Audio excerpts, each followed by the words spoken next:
ఏదైనా వాక్య ధ్యానం కొరకు book of Proverbs chapter 12 verse 20, సామెతల గ్రంథం 12వ అధ్యాయము 20వ వచనంలోని 2వ వాక్యాన్ని చదువుకుందాం. సమాధాన పరచుటకై ఆలోచన చెప్పవారు సంతోషభరితులగుదురు. వాక్య ధ్యానం కొరకే ప్రార్థన. కృపగల మా తండ్రి, మీ కొందనాలు. నేడు చదవబడిన ఈ వాక్య భాగం ద్వారా మాతో మాట్లాడి బలపరచండి. యేసు క్రీస్తు నామమున ప్రార్థిస్తున్నాను తండ్రి, ఆమేన్. మానవ జీవితంలో ప్రభు అనుగ్రహించు సంతోషం మనం పొందాలి అని అంటే పలు కారణాలు దేవుని యొక్క వాక్యం మనకు తెలియపరుస్తూ ఉంది. వాటిలో నేడు మనం చదివినటువంటి వాక్యం, సమాధానపరచుటకై ఎవరైతే ఆలోచన చెప్తారో వారు సంతోషభరితులగురని ప్రభు వారు తెలియపరుస్తూ ఉన్నారు. పరిశుద్ధ గ్రంథంలో రాయబడినటువంటి వాక్యాన్ని మనం పరిశీలన చేసినట్లయితే book of Genesis chapter 13 words 5-9, ఆదికాండం 13వ అధ్యాయము 5వ వచనం నుండి 9వ వచనం వరకు రాయబడిన వాక్యంలో, అబ్రాముతో కూడా వెళ్ళిన లోతుకును గొర్రెలు గొడ్లు గుడారములు ఉండెను గనక వారు కలిసి నివసించుటకు ఆ ప్రదేశము చాలకపోయాను. ఎందుకనగా వారి ఆస్తి వారు కలిసి నివసించలేనంత విస్తారమై ఉండెను. అప్పుడు అబ్రాము పశువుల కాపర్లకును లోతు పశువుల కాపర్లకును కలహము పుట్టెను. ఆ కాలమందు కనానీయులు పెరిజీయులు ఆ దేశంలో కాపురమున్నారు. కాబట్టి అబ్రాము, మనము బంధువులము గనుక నాకును నీకును నా పశువుల కాపర్లకును నీ పశువుల కాపర్లకును కలహముండకూడదు.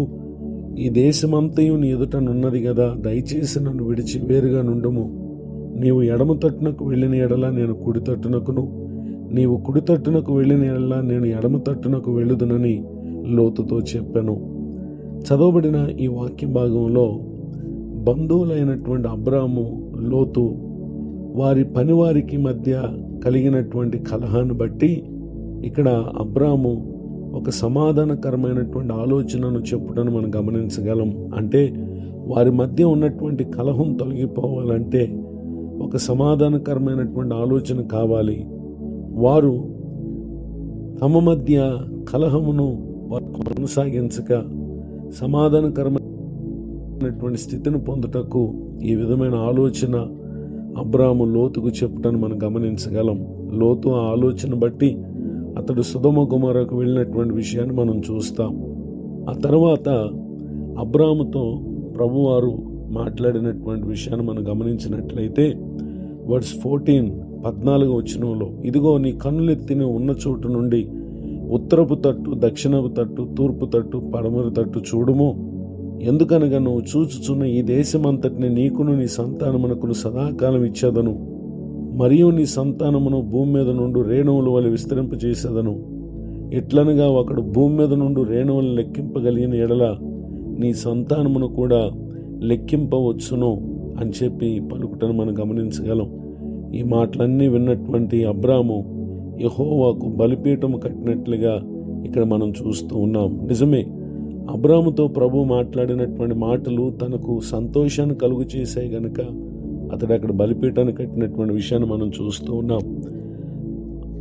వాగ్దానం ఇచ్చడం మాత్రమే కాదు, కానీ ఆ తర్వాత కాలంలో ప్రభువారు నిండు వృద్ధాప్యమందు అనగా 100 సంవత్సరాల వయసులో కుమారుణ్ణిచ్చి ప్రభువారు ఆశీర్వదించారు.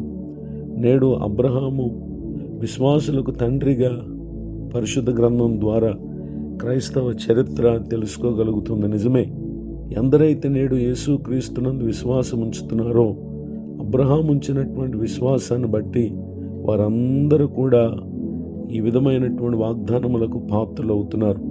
ఈ మాటలు వింటున్నటువంటి నా ప్రియ సహోదరి సహోదరులు, నాడు అబ్రహాము ఏ విధముగా తన బంధువైన లోతు విషయంలో కలహం ఉండకుండా సమాధానపరచుటగా ఆలోచన చెప్పి తన జీవితానికి ప్రభు ఇచ్చిన సంతోషాన్ని పొందారో, ఇది మొదలుకొని మీ జీవితంలో ఉన్నటువంటి బాధ, ఇబ్బంది ఇవన్నీ కూడా తొలగిపోనట్లుగా సంతోషభరితులకు నిమిత్తము మనము చెప్పు ఆలోచన అది సమాధానకరమైనదిగా ఉండాలి.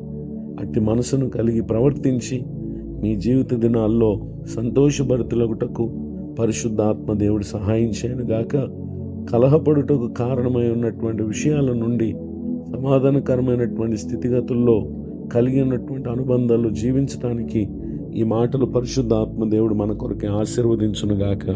ఆమేన్. ప్రార్థన. కృపగల తండ్రి, వందనాలు. నేడువన్న ఈ మాటల ద్వారా మీరు మమ్మల్ని బలపరిచినందుకు స్తోత్రం. దైవజనులను, వారి కుటుంబాన్ని, సేవా పరిచయం దీవించండి. కృంగిన వారిని, దుఃఖితులను, వేదనలు ఉన్న వారిని ఆదరించండి. మరి ఒక నూతన సంవత్సర దయాకిరీటాన్ని ఈ దినం పొందిన ప్రియులను దీవించండి. ముందున్న కాలమంతా తోడే నడిపించమని యేసు క్రీస్తు నామంలో ప్రార్థిస్తున్నాను తండ్రి. ఆమేన్. తండ్రి, కుమార, పరిశుద్ధాత్మ దేవుడు తోడే నడిపించునుగాక. ఆమేన్.